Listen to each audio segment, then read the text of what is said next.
You make $75,000 a year. You work 40 hours a week. You pay your taxes. You pay your rent. You pay your car. You buy groceries on Sunday and pack lunch on Monday. And every year, you think you are doing something right. You are. You are doing everything you were told to do. But there is a number nobody showed you, a real number, a calculated number. And once you see it, you will never look at your paycheck the same way again. Let's start with what you think the 1% makes. Most people picture a billionaire, a yacht, a private jet, a man who owns an island. That is the 0.001%. That is not what we are talking about today. The actual threshold to enter the top 1% of individual earners in America in 2026 is $794,000 a year. Not a billion, not 10 million, $794,000. That is a surgeon, a senior partner at a law firm, a tech executive with stock options, a real person, a neighbor, maybe, in the right zip code. And right now, your brain is doing what every brain does when it hears that number. It is thinking, okay, that is a lot, but that is just income, just a salary. Nothing shocking there. Here's where it gets worse. That $794,000 number is the floor. That is the minimum to get in the door. The average income of a top 1% household is not $794,000. It is $1.9 million a year, $1.9 million every year. While the median American household brings home $83,000, that is not a gap. That is a different planet. If you lined up every household in America by income and split them into two groups, the top and everyone else, the top 1%, earns 22.5% of all income in the entire country. Nearly a quarter of every dollar earned in America goes to 3 million households. The other 330 million of us split what is left. But here's the part nobody talks about, because the income number alone is not the real story. The real story is how that income is structured. You earn a salary, it gets taxed before it reaches you. If you make $75,000, roughly 22% goes to federal income tax, plus payroll taxes on top of that.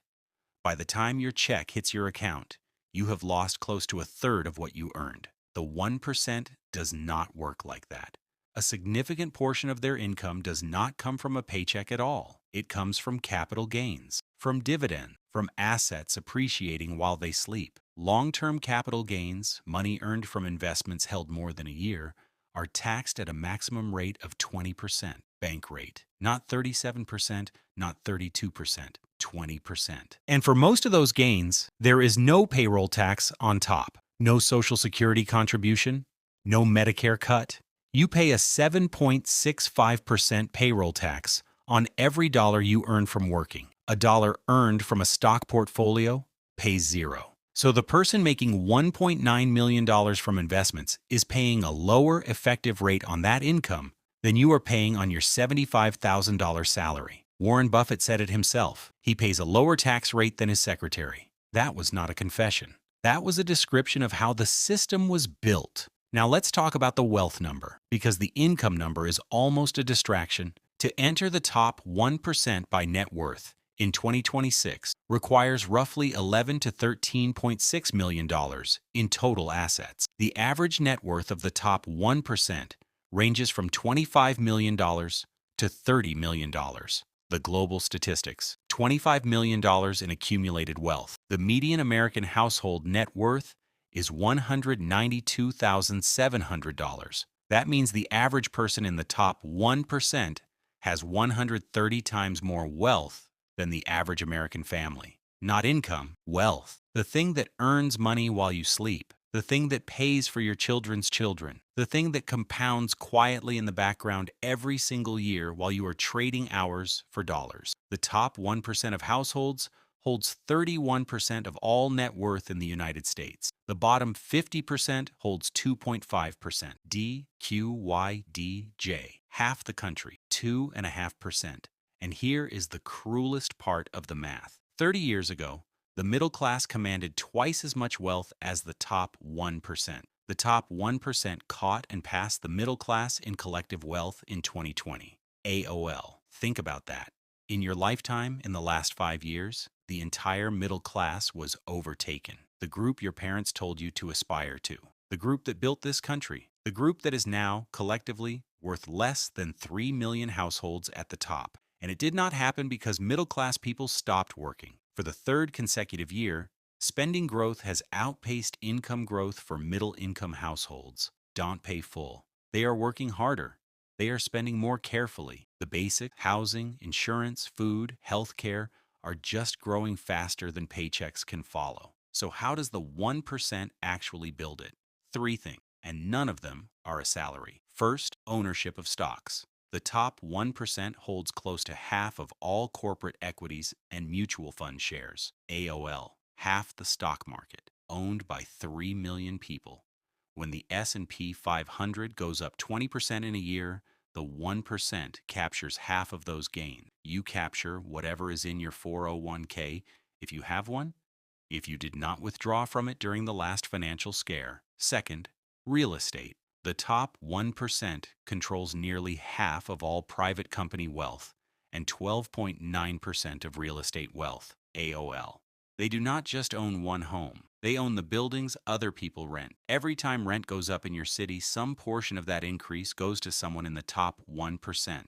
You are not just paying for a place to live, you are funding someone else's passive income. Third, businesses. Not a side hustle, not a freelance gig. Ownership stakes in private companies that generate income whether the owner shows up or not. Now here is the thing that will actually make you angry. The 1% does not just earn more, they keep more. There is a strategy, documented and legal, called buy, borrow, die. You buy assets that grow in value. You borrow against those assets instead of selling them, getting tax-free cash to spend. Then, when you die, your heirs receive the portfolio with the original gains wiped clean under a tax rule called stepped-up basis. The 2025 One Big Beautiful Bill Act preserved this rule while permanently increasing the estate tax exemption to $15 million per individual. Instead, read that again. You can grow $10 million in assets, borrow $2 million against it, spend that $2 million. Pay no income tax on it because it was a loan, not income. Pass the entire portfolio to your children when you die. Your children inherit it at its current value. The original gains, the ones that should have been taxed, disappear. You pay tax on every dollar of your paycheck before it reaches your bank account. The top 0.1% can live off borrowed money against assets that never get taxed at all. Now, someone watching this is thinking, okay, but at least the rich pay more in total taxes. That is true. The top 1% earned 22.4% of total income and paid 40.4% of all federal income taxes. Cato Institute. They pay a large share. That part is real.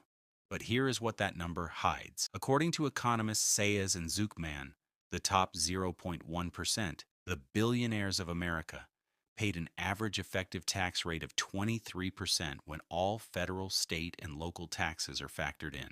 The bottom 50% of households paid 24.2%.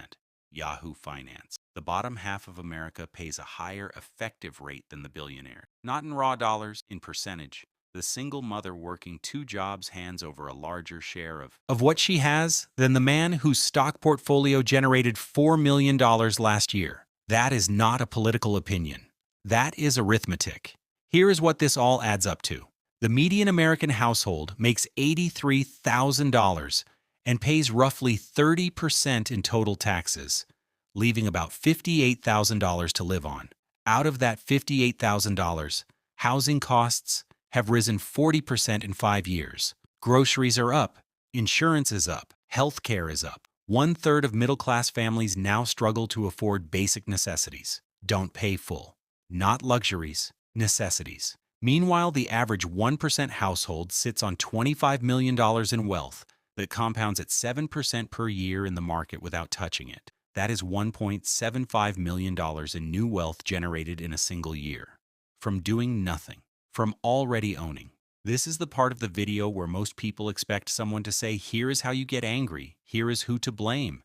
That is not what this is. The system was not designed against you personally. It was designed around ownership. And the only real question worth asking is, what do you own? Because a paycheck is not ownership. A paycheck is a transaction. You give time. You get dollars. The transaction ends when you stop showing up. Ownership does not end. A share of stock pays you next year whether you worked this week or not. A property collects rent whether you slept in or not. A business earns revenue whether you checked your phone or not. The 1% did not just earn more money. They converted income into ownership. And the earlier that conversion starts, the bigger the distance becomes. You are not going to change the tax code this week. You are not going to close the wealth gap before Friday. But you can do one thing, starting now. Stop asking how to earn more. Start asking what to own. The 1% is not smarter than you. They are not working harder than you. They just understood earlier that the game was never about your salary. It was always about what your money does when you are not looking at it. The number is $25 million. That is the average. That is what you are up against. Now you know what it actually is, and knowing is where everything starts. If you like this video, please subscribe and never miss update.